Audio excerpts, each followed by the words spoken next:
haven't done this in a long time. Oh, this is so great. Yeah, sometimes it's just very therapeutic to come and sit on a swing. Oh, I'll say. And watch oh my chickens gosh. or something.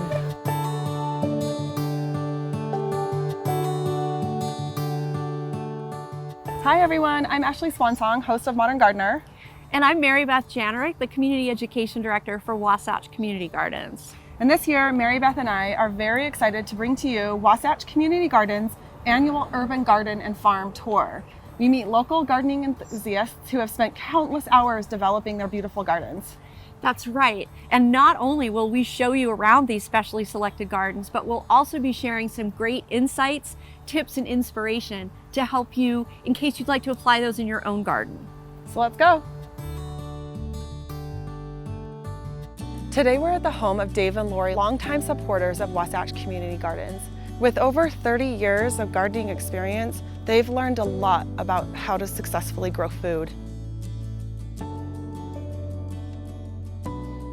Growing food, farming, is a practice in patience.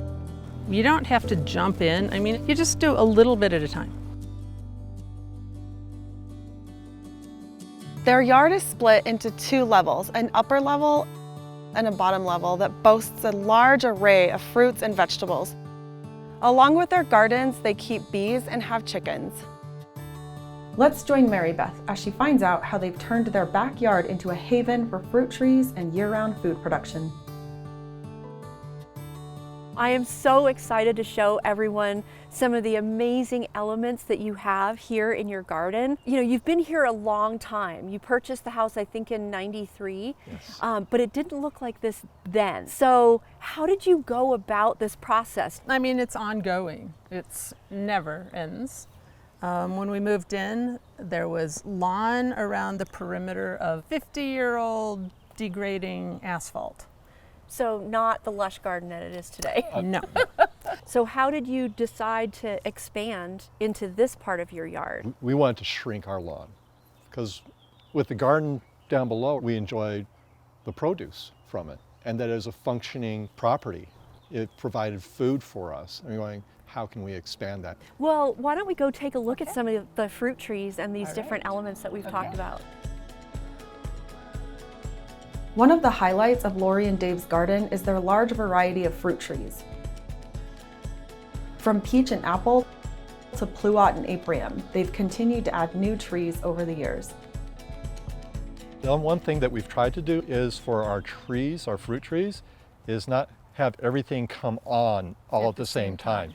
So we have an early peach, so now we can deal with that one. This comes on maybe a month later. Yeah. So that you're not inundated with fruit, and Exactly. overwhelmed with how to manage and preserve all Exactly. that fruit. The other thing that does also is that the flowers come on at different points in time. So one tree may get hit by a early frost or a late frost where the other tree doesn't. So you're not losing all of your crops. I like to call that diversifying your risk Yes. in the garden. Absolutely. Exactly. So that you're not as subject to any particular environmental insult, if you will.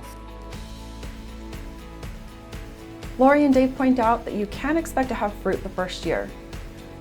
One thing they recommend is thinning your tree. If you want larger apricots or plums or something, thinning them out will give you a better product. How far apart do you thin?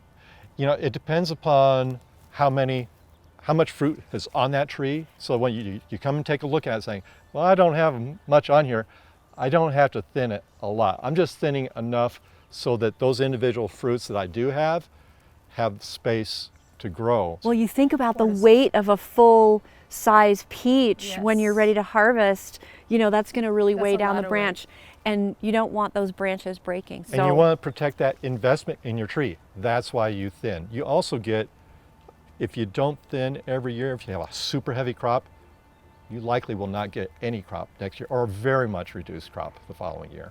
You just spend so much energy. Right. But even when their fruit trees are dormant in winter, they're always utilizing the space they have and finding ways to extend the growing season.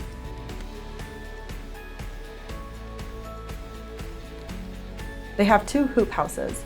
In the winter, they cover their hoop houses and grow leafy greens. Each year, they sprinkle extra seeds in one of the beds so their chickens have what Lori calls their winter playground. But in the summer, they use the hoop houses as vertical growing spaces for crops like beans and cucumbers. I do rotate things. I don't, it's not year after year having the same crop in the same space. And not everything's a home run.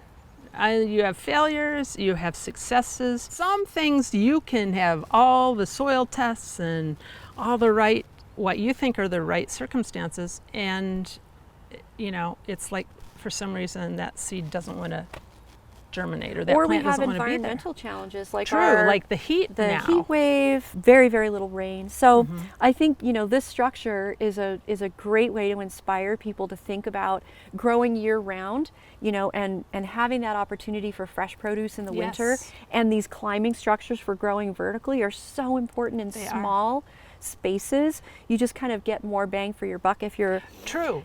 crops are growing vertically instead of sprawling. It gives us options that we wouldn't have otherwise. That's the nice thing about trying to build as much versatility into our garden space as possible. Lori and Dave harvest more than they can eat every summer and are big fans of food preservation. They dehydrate, can, and freeze the food they grow so they can enjoy it no matter what time of year it is.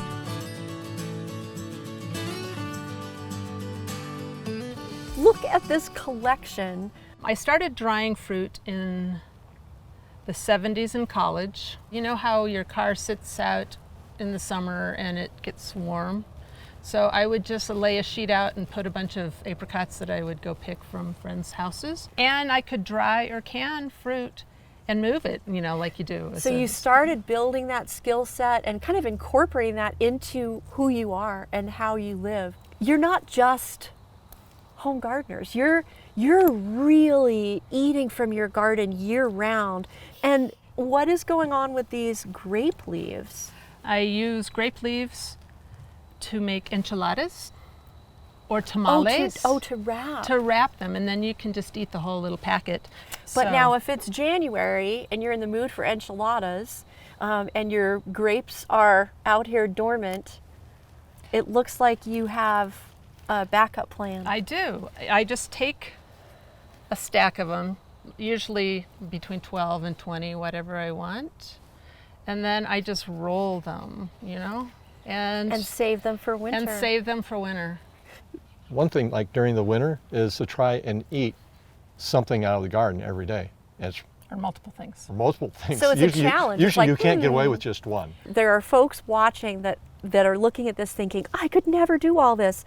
But you can do one thing this year. Maybe you can take a canning class and learn how to can your tomatoes. Or if that's not in your budget to purchase the jars and purchase the lids and pay the tuition for the class, maybe you just make tomato sauce on your stove. Maybe you don't have fruit trees, but you go to a farmer's market and take advantage of the fresh fruit that other people have grown, and then you put it away, so you can preserve without growing too. But it's just so exciting to see your passion and excitement and all of this food. You put a lot of effort into it, you put water on it, and you see it grow. It's like, so how are we going to use as much of this as possible? It makes you really appreciate when you're putting in all that effort how valuable each berry is, how valuable each pluot is. Yes. And then you get to savor and enjoy that year round. Thank you so much, Lori and Dave, for showing us all of the food that you preserve in this beautiful space. We hope that this does inspire some people to see all the different things you can do, and don't get overwhelmed. And you don't have to spend a ton of money either. Just start and have fun. Since I stole your strawberries. I'll go for it. Go ahead. Go for it. Thanks. Thank you for joining us for this episode of Wasatch Community Gardens Urban Garden and Farm Tour. Please subscribe to Modern Gardener and give us a thumbs up. We hope that this tour has really expanded the way you think about gardening and has inspired you to create the garden of your dreams. Follow Wasatch Community Gardens on social media or visit our website to learn more about our workshops and webinars. And if you have any questions about the topics that we've covered today, feel free to email me. Yeah, Mary Beth has a wealth of knowledge. And if you want to know more about today's particular tour, visit our blog. Thanks guys, peace out.